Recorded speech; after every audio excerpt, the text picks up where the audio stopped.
Денес присуствувавме на отварањето на меѓународниот сајм во Солун, каде што има представници од останатите балкански земји, но и високи представници од администрацијата од Соединетите американски држави.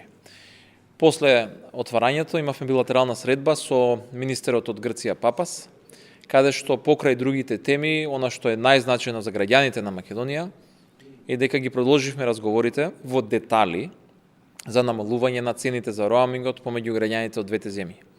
Навистина, договорот кој што го подпиша двете влади, со кој што се фактички елиминираат голем број на политички проблеми кои што ги обременуваат секојдневните животи на граѓаните, даваат многу конкретни резултати.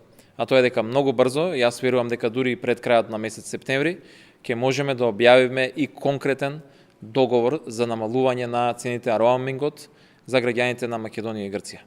Навистина, ова е еден од првите, можеби, но многу конкретни позитивни ефекти од подпишувањето на договорот и зошто граѓаните треба што помасовно да излезат и да го поддржат референдумот на 30 септември.